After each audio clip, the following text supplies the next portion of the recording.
For someone hearing about the concept of alignment for the first time, how would you define alignment in the context of authentic communication? Yeah, I highly doubt anybody listening to this hasn't heard the word alignment before. The alignment of your car, the alignment of your body, your spine. Yeah.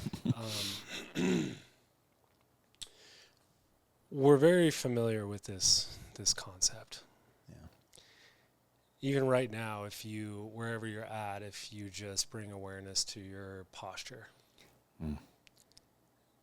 and the way that you are being right now, and the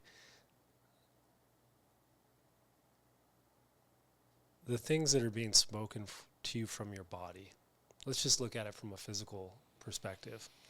Like right now, are you aware of any pain going on in your body?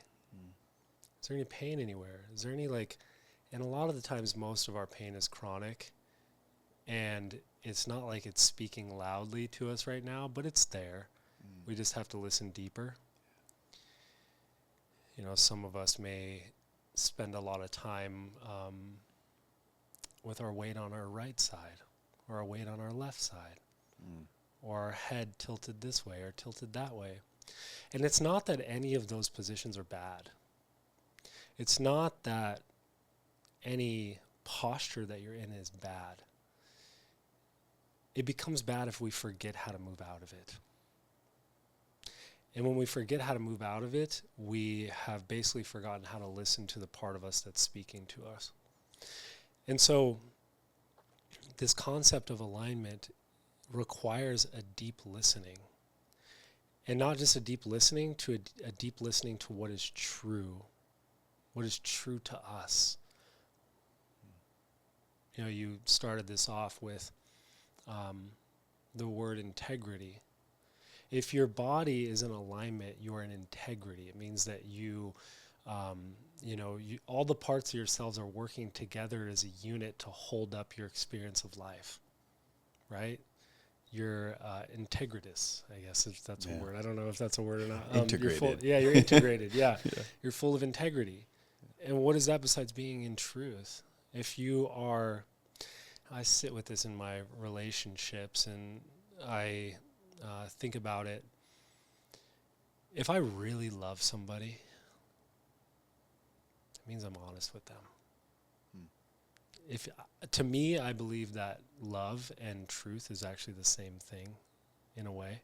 There's obviously there's multiple definitions of love, and we only have one word in our language, whereas other languages have multiple versions of what love is. Agape. But yeah, but to really be in alignment means that we're in our truth. We're honest.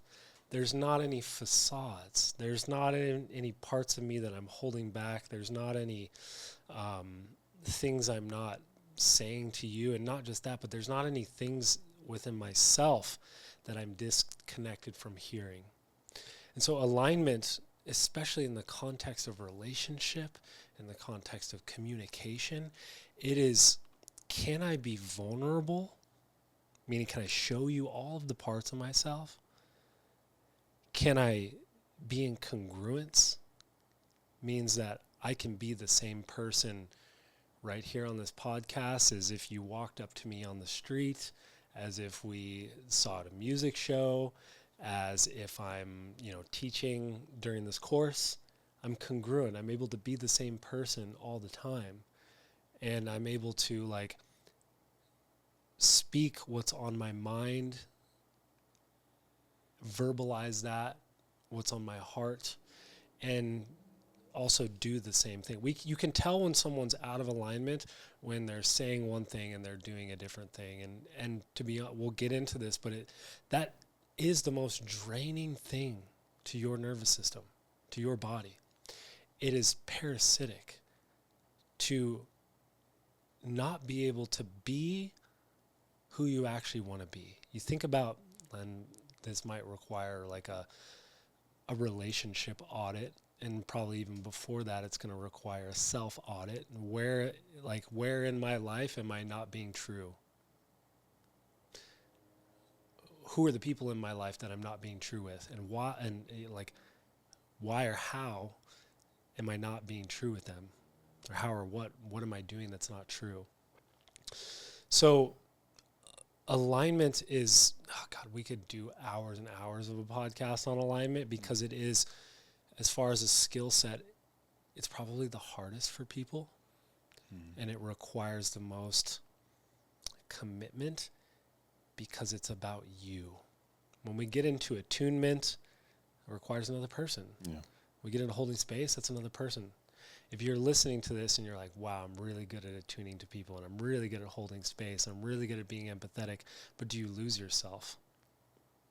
Do you lose your truth? Are you afraid to say how you feel because you might hurt someone's feelings? Are you afraid to go down a different path than the path that your parents wanted for you? It took me a long time to realize this, but I was given a great gift from my parents. And, if you've heard my story and journey before, you know that my parents, struggled with a lot of addiction issues. But they gave me such an amazing gift.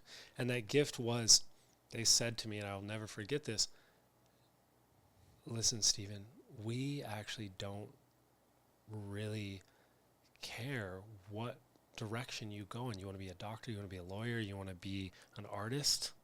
We don't care what you do. Just don't do what we did. And what I got from that, first off, was a lot of frustration inside of myself, because as a adolescent, you want to be told, most of us want to be told what the answer is. We're seeking out external advice. This Metaskill of alignment is developing your own internal committee, your internal network that you can rely on at any time. It becomes a compass for you.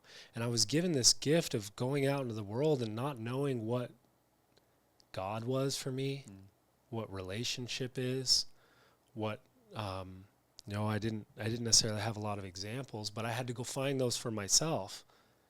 And what that did was I had to develop a deep enough connection to myself where, okay, this version of God resonates with me.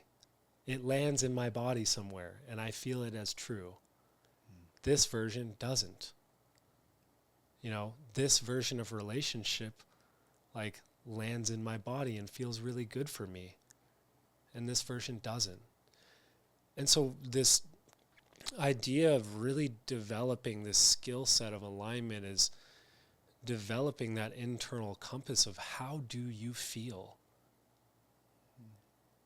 and is the way that you're living in integrity with who you want to become, and not just who you want to become or who you want to be, but what you want others to feel from you. Because when you're in alignment and when other people are in alignment, there's a certain resonance that happens from their being. They become magnetic, and we'll dive a little bit deeper into that. But it's because all of their organism is communicating the same thing. And so your defenses don't have to worry, because you get what you see, you get what you feel. There's not parts that are a facade. There's not parts that are held back. This person just is, and they're living it, and they're in flow, and things will flow to them. If you've been in alignment in your life, things just flow for you. Yeah, we often hear people talking about how they didn't trust their internal compass, that internal knowing. It came up, they felt it, but they just couldn't trust it enough. Is that part of this misalignment, where they're just not quite connected enough, where they can feel like they can trust it enough to make the action and the decision of what they're actually feeling?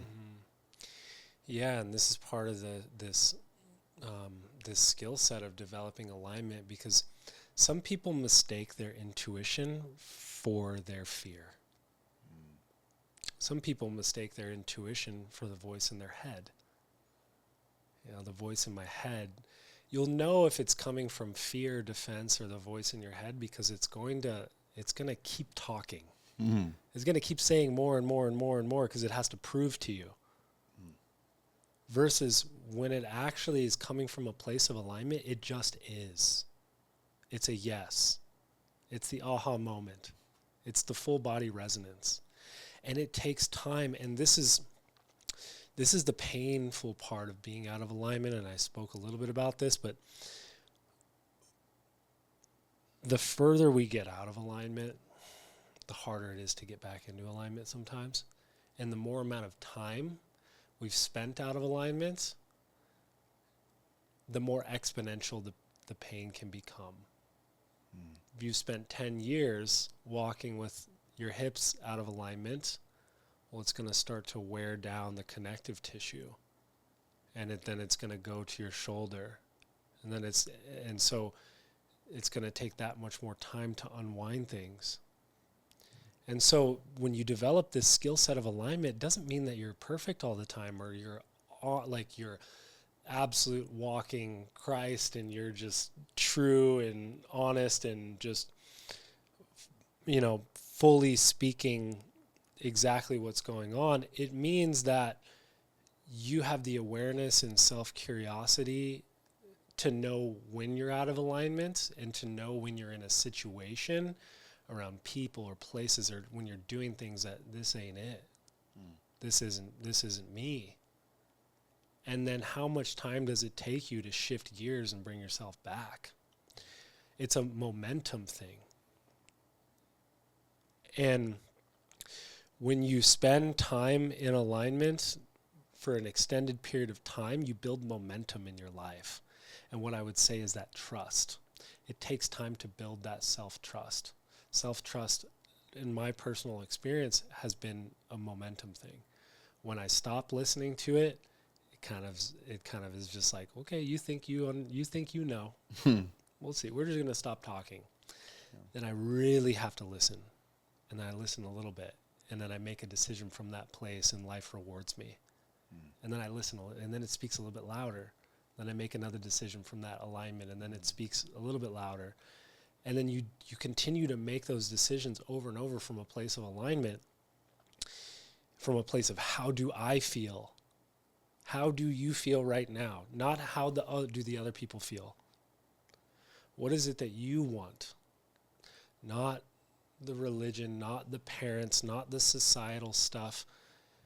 Cut off from the external world just from a moment, and can you do that and listen to what is going on internally? And when you do that long enough, that voice just becomes so loud. It just becomes so loud, and you hear it. And it develops a deep level of self-trust, self-worth, self-esteem. That concept of self-esteem, if you're struggling with self-esteem, you don't just work on self-esteem. You work on the choices that you're making. And the choices that you're making, when they are made from a place of what's right for you, they become the scaffolding that hold up your self-esteem. Your self-esteem is like the jewel at the top that you don't build, but you have to build things to hold it up. And you hold it up through repetitive choice of making decisions that are in alignment for you. And that is truly how this skill becomes a compass for you in your life. Yeah. I love that. Two things that just really stood out is that the voice can get louder.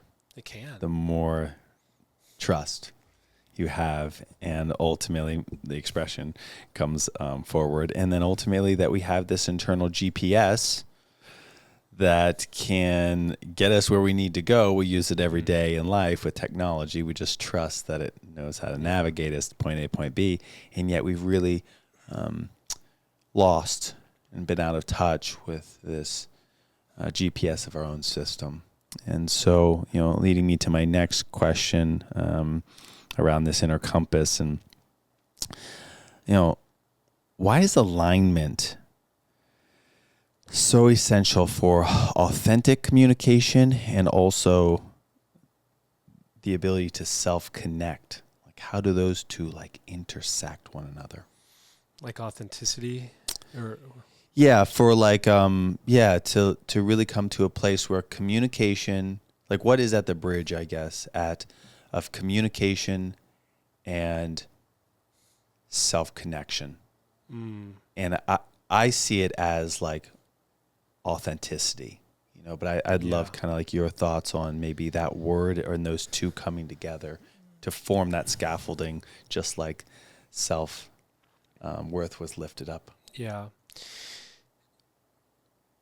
If you're listening to this, just think back at the last few conversations that you've had with another person and just tune into the resonance of those conversations, and have those conversations been like just spewing stuff from my head and that person spewing stuff from their head. And is there a deeper resonance? Is there a feeling behind it? Or did you lose yourself in the thing that the other person was saying? Did you get triggered by the thing? Did it cause your inner critic to come up? Did it cause you to feel self-judgment or self-worth stuff? So when like real connection with another person can't happen unless you are connected to yourself. Let me say that again. Real, true relationship. And for everyone who's in a romantic relationship, you're not in a relationship if you're not in a relationship with yourself. And you might not even be able to fully like grasp that, because what happens is if we are not in truth, if we are not listening and curious to what the internal thing that's being said from our heart, from our body, from our soma, our somatic awareness, how do I feel? What are my needs and desires? And who do I want to be in the world? If I am not expressing that outward and I'm holding parts of it back, then it's actually not me in the relationship. It's an inauthentic version of me. It's basically a fake version of me. We live in a world where there's so much fakeness, right? We, you've probably heard people say that, like, "Oh, that person's fake." Mm-hmm. Well, what is that coming? It's coming from inauthenticity, which really just means that person's actually not there to connect. You can't connect with this person. Have you ever tried to connect with a person that's fake, if you will? It's because there's no them there. There's no substance. There's no thing to attune to. There's no trust because you can't tell where that person is actually. It's like I'm trying to reach out, but you're a hologram in a way. And so if you think about, like right now, when you're listening to this, pull up 4 people in front of you that you're around the most, that you spend the most amount of time with. And when you do that, tune into the quality of who you are with that person. Are you true with that person? Are you with that person? Are you able to be the fullest expression of yourself with that person? Are you able to tell that person hard truths? Do you hold things back from that person? And if you answered yes to like those questions, then what's happening is it's actually not you in the relationship. It's a part of you. And our being naturally wants to be able to be congruent. We naturally want to be able to be the same person when we're at work, when we're with our kids, when we're wherever we're at. And the most draining thing to ourselves is when we're in connection and we're holding up all of these relationships, but we're holding up these relationships from a multitude of different versions of myself. For any of you out there that have had a hard time with like dishonesty or lying, which I spent quite a few years in that place, you know that you get to a point where you have to start keeping track of all your lies. Mm-hmm. And that becomes parasitic to your energy. Instead of when you're just in your truth all the time, you don't have to think about it. You don't have to hold it up. All of your energy goes to being the fullest expression of yourself because there's nothing that needs to be hidden. And so when we're in this state of alignment, and as we're traversing through life and we're able to make like clear decisions from this place of alignment, like I'm moving in this direction and now I'm around these people and they feel incredible and I want to spend more time with them, and now I'm moving over in this direction and I'm around these people and I'm in this situation. This does not feel very good. Can I bring myself out of it? Or do I actually just succumb and chameleon myself to what that environment's asking of from me? You do that long enough, you build a ton of resentment towards yourself, and you might not even be thinking about it, but there's resentment that's being built inside of your body because you're not listening to you and your truth. And your body's going to keep creating all of these symptoms to try to talk to you. Your hip's going to say, hey, listen to me. You got to stop doing this. Your heart's going to be like, hey, I need to like open up and express, and I want people to see me and I want people to feel me. And then you're going to have your shoulder over here that's like, oh my God, I'm carrying the weight of all this dishonesty and I just want to be able to be seen and heard in my like truth. And that's, I don't care what people think. I just want to be able to be. So good. Some of these artists and entertainers, they just come out and they're so brash, you know, and they wear tattoos on their face. Like what they do, what they want. We can't help but just really look at them and see that authenticity and just be in all of it. Yeah. There's someone, at least outwardly, that's not holding themselves back. Saying what they want to say, singing what they want to sing, just wearing what they want to wear. Yeah. You know?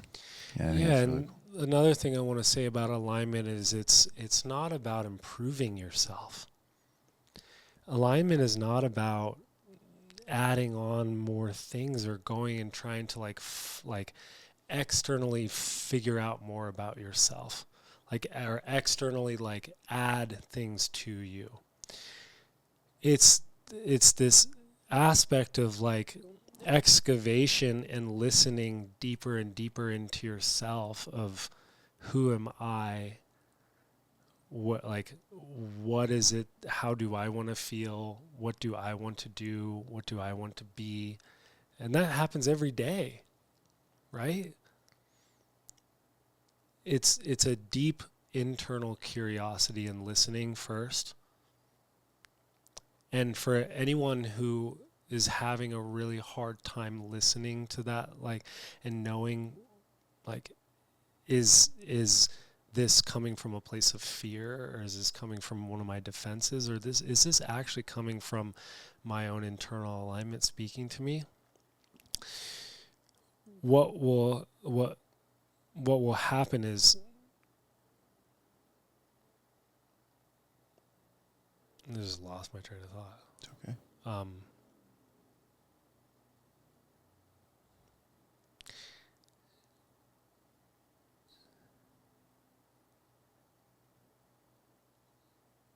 Let's move into the next question. I don't know what happened.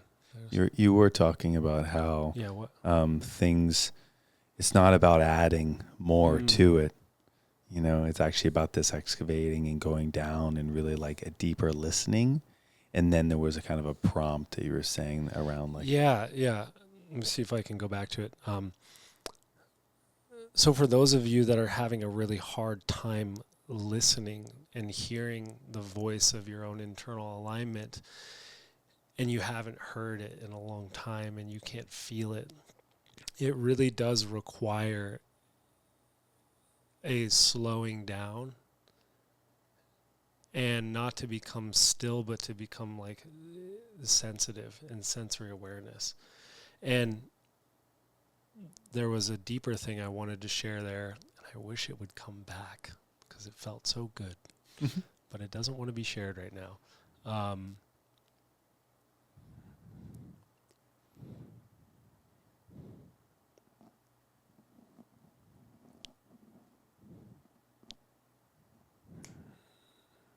Yeah, it went away. We'll just have to edit it. No worries. Okay. So do that. Yeah, good. So, I just love these kind of like deeper analogies around alignment and realizing that it isn't something you add on, but it actually is something you just dig deeper on, to really find kind of the gems within inside of you. There's this concept of like attempting to grab things and chase them externally, seek, if you will. And this really seems like a process where you go so deep that you can just be, you can sit back and attract. And so, how does alignment just basically shift our state from seeker to magnet, to be magnetizing? That's such a good one. And you've been an incredible example of that. I've watched this happen in my own life, and a lot of us start out as seekers, and there's nothing wrong with that. That's an archetype that's innate in a lot of us who want to, who are curious.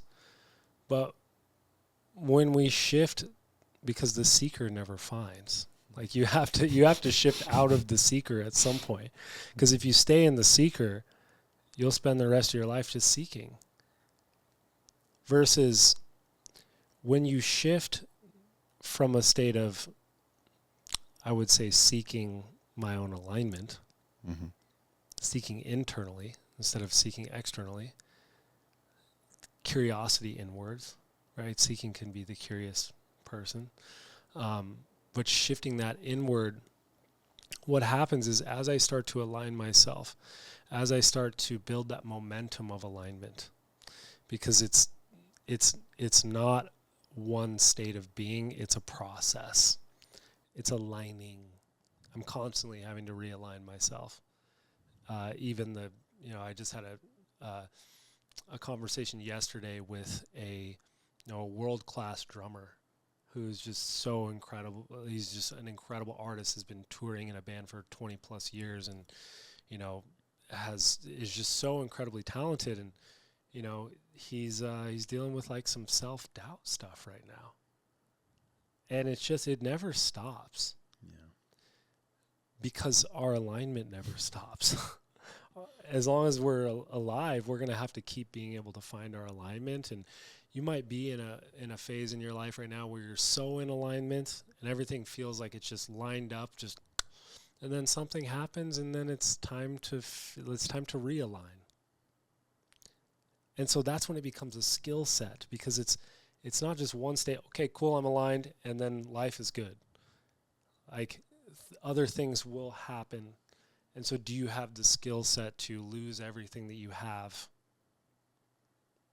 lose it all, and build it all back up? And to answer your question is, for those people out there that are big into like manifestation, this was a huge kind of unlock for me, was stop focusing on trying to manifest the thing, the girl, the car, the house, like all the different things. Because if you focus on who am I and what do I want to become and who do I want to do that with, and focus on that alignment, the more and more you do that, the more and more you'll create the felt sensation of that inside of you, and the more authentic it will be. And then you just start to become a magnet. You've been around people that are absolutely in alignment, and there's something about their aura that you're just like, God, you just feel so good. Like, you just want to give them something, or you want to like spend time with them, or, you've experienced that probably, and I've experienced that in, times where I'm feeling really, really aligned in things, that life just starts to unfold for me, and things start to just come to me versus me having to externally seek. This idea that I talked about earlier, we're constantly looking outside of ourselves for the answer, going to other people to tell us what to do, to the government, to like protect us and tell us how to be and what to, and whatever it is, fashion, media, what to wear, and all of these external things. When we stop trying to look outward and bring our awareness back inward to how can I align myself to who I actually am, an acorn already knows inside of itself that it can become an oak tree. It doesn't have to try to improve itself.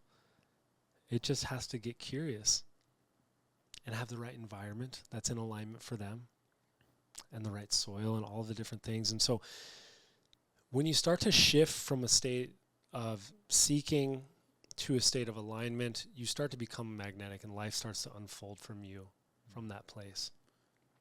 And then the flip side of what happens, and I believe part of this, is boundaries. And what happens is so many people have to focus on boundaries. And if you're someone who's listening to this, who's having a really hard time with boundaries, of losing yourself in the other person, like, alignment is the skill that you probably need to work on the most. Being able to just say your truth, period. And first hear it, what's going on. But when you focus all your energy on alignment of, who am I becoming? What am I here to do?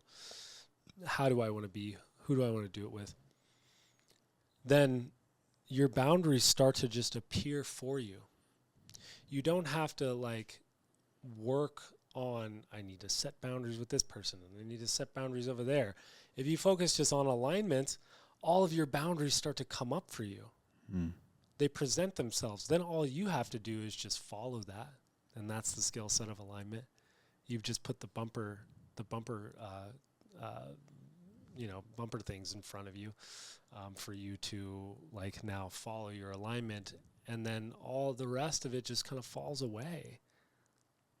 A lot of the times boundaries come when we're really out of alignment, and so people need to start, or you're around people that are not in alignment for you. I need to set a boundary with this person. I need to set a boundary with this person. Sure. Well, if you stop focusing on that and start focusing on your alignment, those people will probably fall out of your life anyways. Yeah. Sounds like there's a lot of weight to carry around when you're misaligned, and I'm really just picking up on, there's just, to go inward and to find this internal compass is really to find truth, truth over suppression. Yeah. Yeah. It feels like that's the core of this. And you feel, you are, you either are or you aren't. Yeah. If you're listening to this right now, ask yourself the question, am I in alignment? Are the people that I'm around in alignment? Am I honest with myself? Am I honest with others? Do I say how I feel? And, one other thing I want to say that I think is really important, that I've watched a lot of people struggle with, is when they start to tell people truth. The first question that'll come up is, well, I'm just afraid to be mean. I just don't want to be mean to people. I've been a people pleaser for so long that I'm so afraid to hurt other people. So how do I say it in a nice way? And ideally you find a way to say it in a nice way, but that's not the first step. I would say actually just tell it to them, even if it doesn't come off nice. Because for those of you who have filtered yourself for so long by wanting to please everyone around you and wanting to make sure everything comes off nice and wanting to make sure everyone likes you, you might have to just practice speaking truth from a place of however it wants to come out. Because I want you to first focus on it coming out. Then you can focus on how to communicate it nicely. Mm. Yeah. How often do you find yourself saying yes to things that leave you just completely drained and unfulfilled? Yeah, so often. That's a great question to ask yourself. How long, or what was the question again? It's like, how often do you find yourself saying yes to things that leave you just absolutely drained and unfulfilled? Yeah. I want to ask you another question. I want to ask everyone that's listening here and let this one maybe resonate through your body. Are you tired? Are you just deeply tired?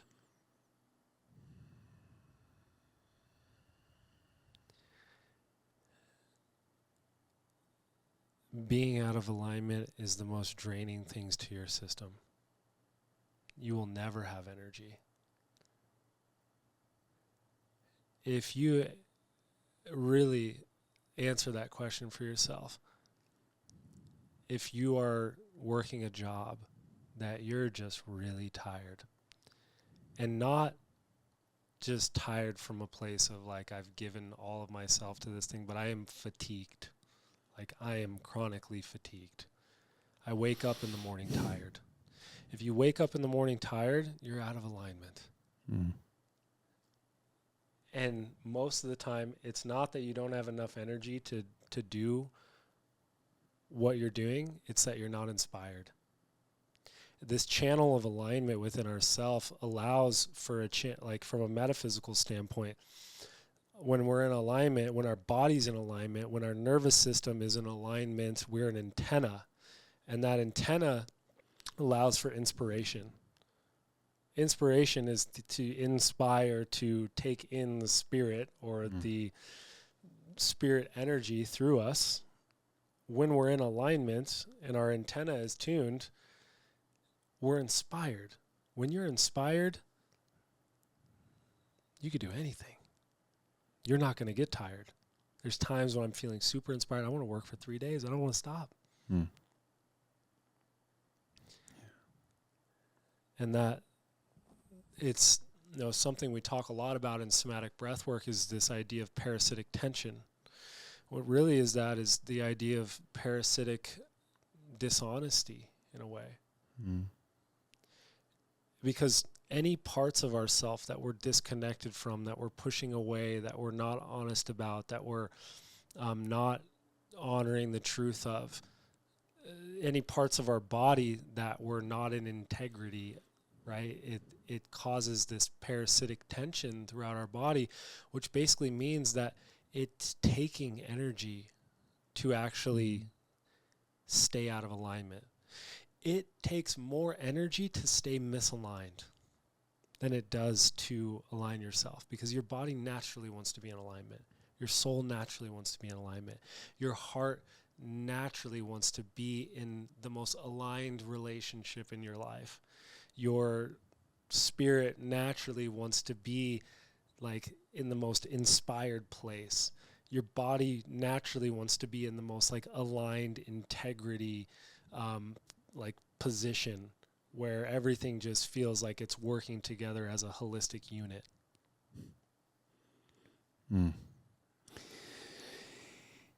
Yeah, I mean, I think about that parasitic tension, and I think about how much that weighs on you. And I think that like a natural progression from carrying that weight and tiredness and exhaustion is just next is like numbness and a disconnecting from like even our emotions, disconnecting from our body. And I was wondering if you could speak a little bit on, getting to the process where you're numbing, getting to the process where you're disconnected, and how that affects your relationships and even your sense of purpose. Yeah. Well, most of the time we're not aware of, because we're numb, we're not aware of it. And so just as much as connecting to how you feel, it's important to connect to where you don't feel. Which parts of yourself are offline. And, the other night we had a powerful ceremony for my birthday, and just being with, 8 of us or 7 of us that are all really deeply connected and all understand this somatic communication and understand all of these meta skills and holding space for each other. Fish just came over and put his hand on my back, and all of a sudden I just felt like my body start to kind of go into a process,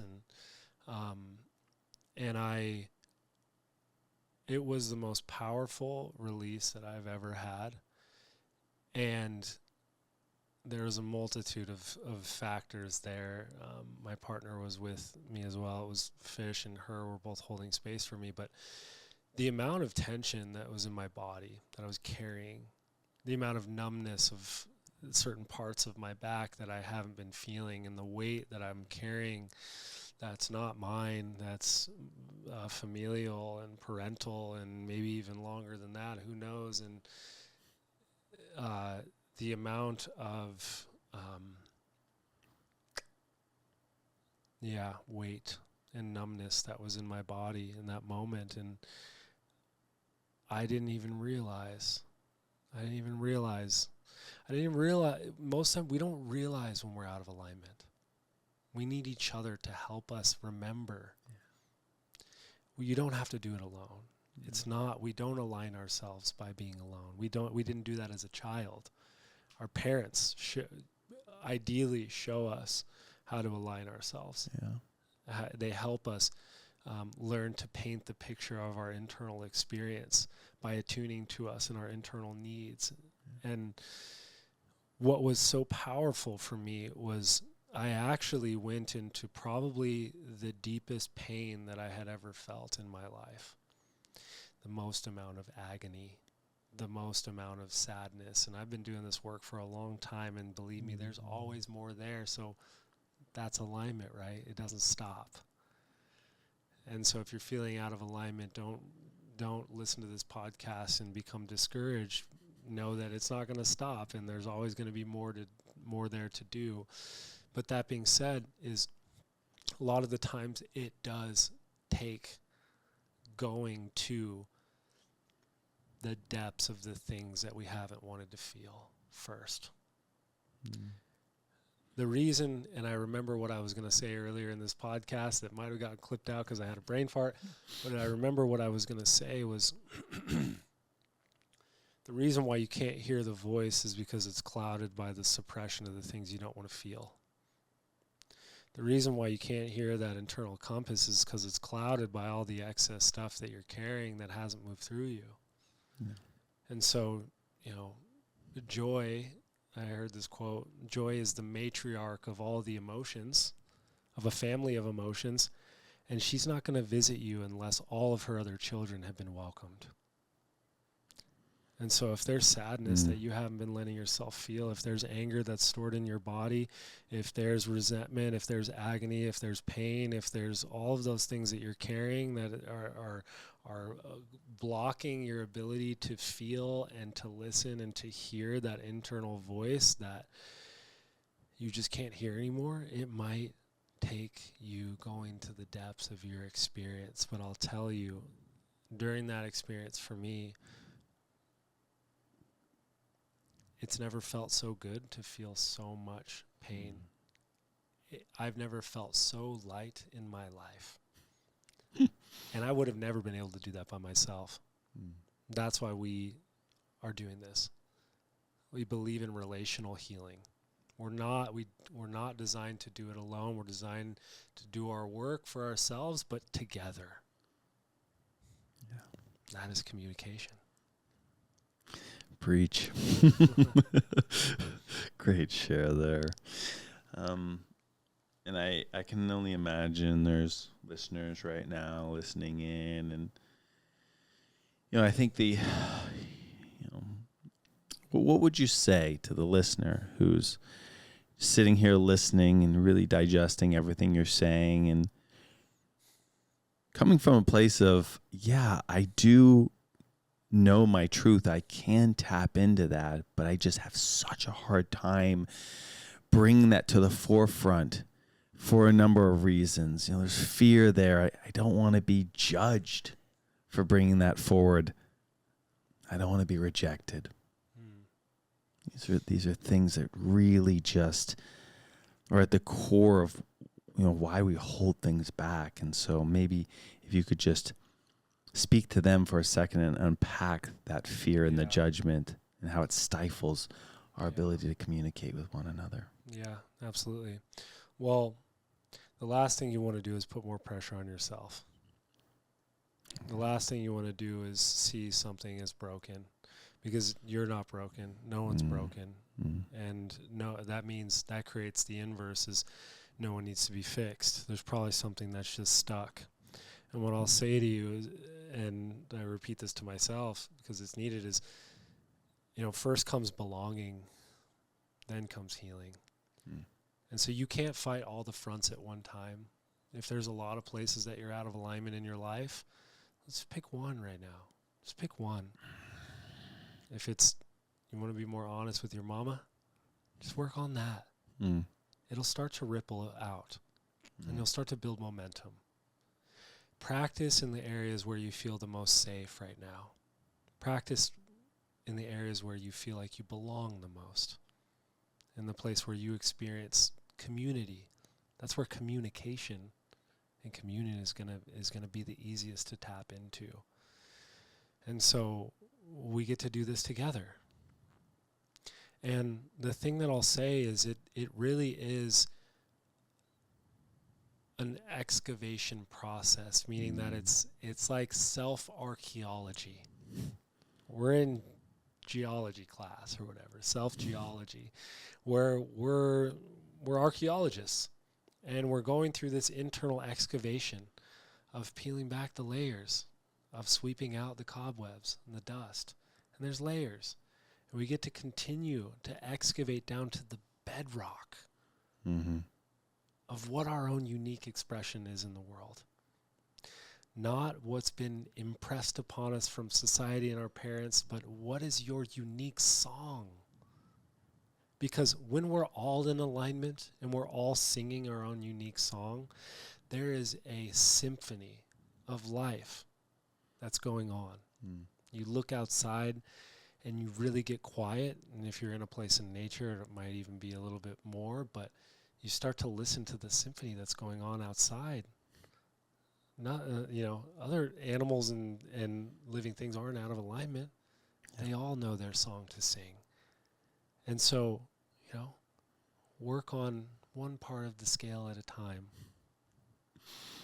I love it. Modern day Indiana Jones archaeologist here. Somatic Archaeology 101. A lot of you probably listening to this maybe resonate as an empath. And that's an incredible superpower, to be just so sensitive and to be able to feel everyone around you. But it's only a superpower if we have this skill of alignment, if we know where self and other is. If we are constantly losing ourself in the other person or in our situations, then we're constantly going to be drained.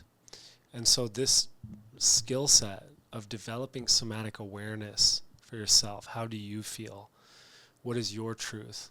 What is your authenticity? What is your unique expression in the world? It is one of the most essential things for you to start to dive into, and I'm so excited to begin some of these exercises in class. But,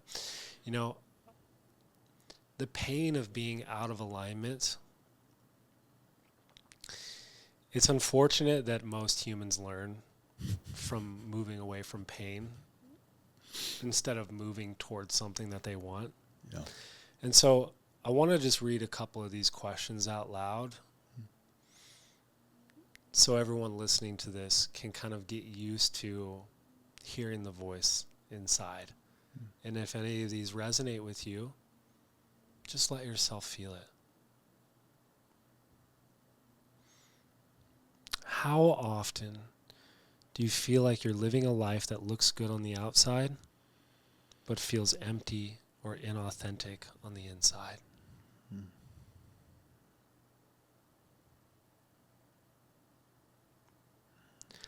What is the cost, emotionally and energetically, of not being able to be true to yourself, to be able to be your true self in your daily life. How many situations do you avoid because of a difficult conversation, or you felt like you couldn't be honest with someone close to you? And this last one, imagine living without the pressure to please or conform. How would you change the way you feel about yourself in your life? How would that change? I'm going to say that one again. Imagine living without the pressure to please or to conform. How would that change the way you feel about yourself in your life? And so I just wanted to share a couple of those questions, as most of us, and for myself as well,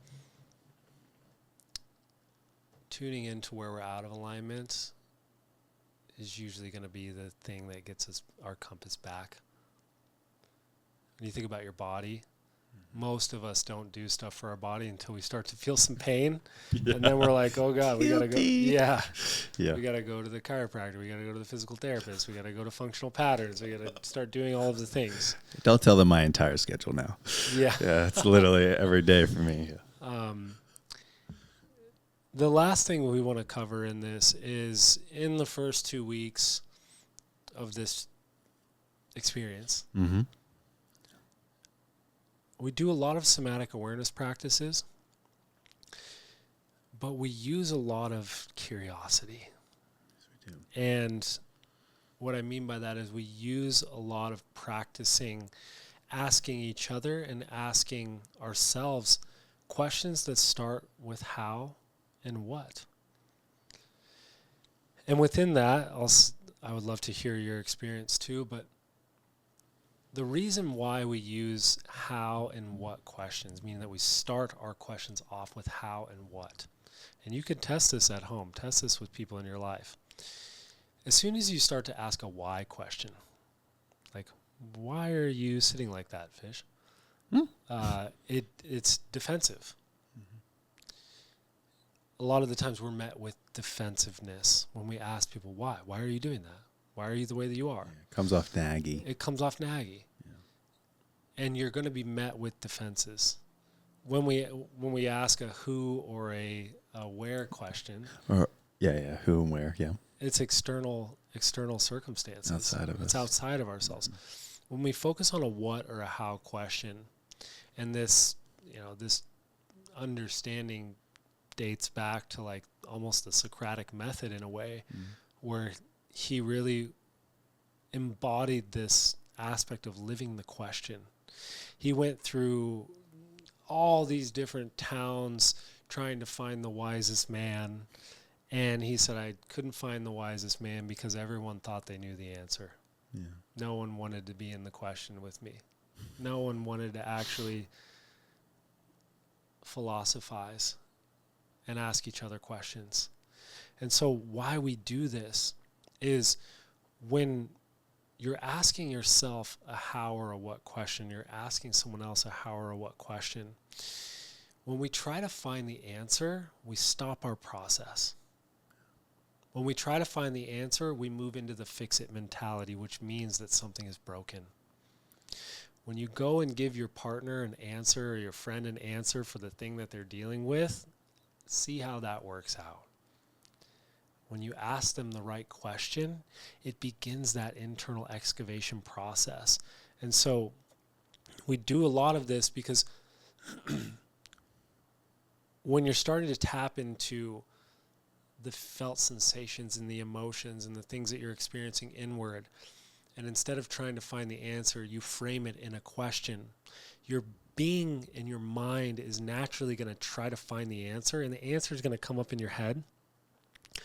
But when you take it a step deeper and you flip it and you turn it into a question, what happens is you now have just invited yourself to go just a little bit deeper and dig a little bit deeper in the shovel. Then you do it again. Someone asks you another how or what question. you take it, then you flip it. Instead of trying to find the answer, you flip it into another how or a what question. And so, should we give it a little example? We could, yeah. I mean, Google has given us all the answers, right? It has given us all the answers. And yet, what has that done? You know, the greatest questions are answered with a question. Flip through the Bible, you'll see Jesus doing this on a multitude of accounts. You know, there's just something about the ability to find the answer within the question that we have forgotten about. And in an age of answers, really, our ability to ask good questions has diminished. And that's really something that this course wants to resurrect. Yeah. The ability to ask great questions, to find the answer in the question, to find it within yourself. Yeah. And so I'm excited. I'm excited to do a little demo and kind of showcase what exactly that looks like. Yeah. Okay, so you're going to get plenty of demos in the course, but we'll do a quick one here. I'll start. I'll be partner A. You'll ask me questions. I'll start with just some somatic awareness of what I'm feeling right now. And God, I feel really good right now. So this, I'm feeling like just so much joy in my belly. It's so important to stay in a state of curiosity. Joy in the belly. What does it feel like to take that not just to the belly, but to every part of you?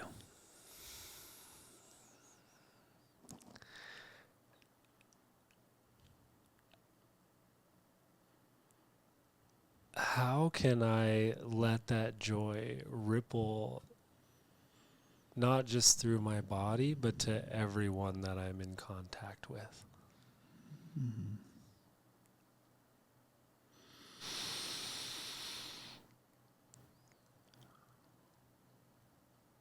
What does it look like when you are connected to everyone in your community that you love and everyone that you have yet to meet?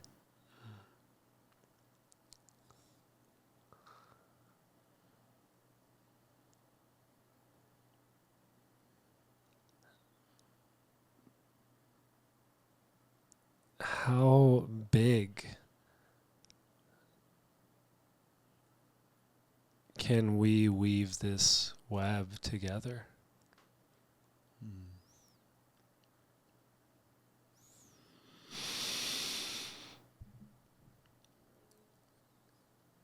How does it feel when your entire inner net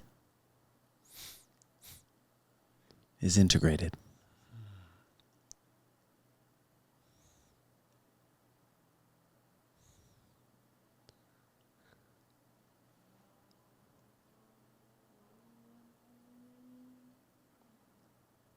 What part of my body desires more integrity?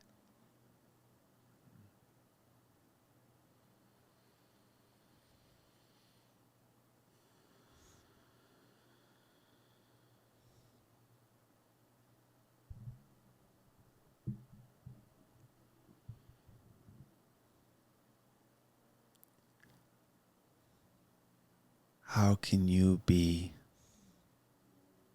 a mirror for others?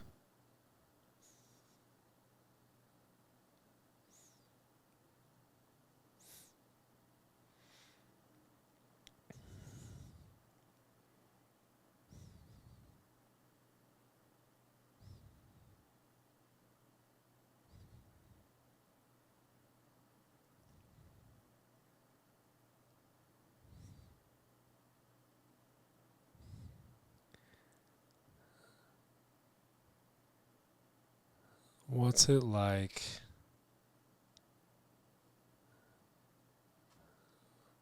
for my mirror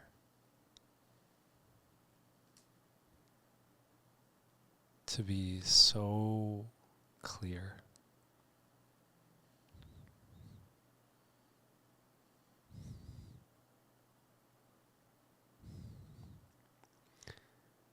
And as I'm saying that, there's tears that are coming up, and my mind is not actually sure where that's coming from, but we could keep going in this process, and you're going to experience so much of this in a multitude of different ways as we traverse alignment, and not just the mental understanding of what we've talked about on today's podcast, but the deep embodied experience of, we'll put you in situations where you'll be confronted with your misalignment, but in the most loving way. And we get to do this together. And so with that being said, thank you, brother. And I'm so excited and inspired to dive deep with all of you so soon.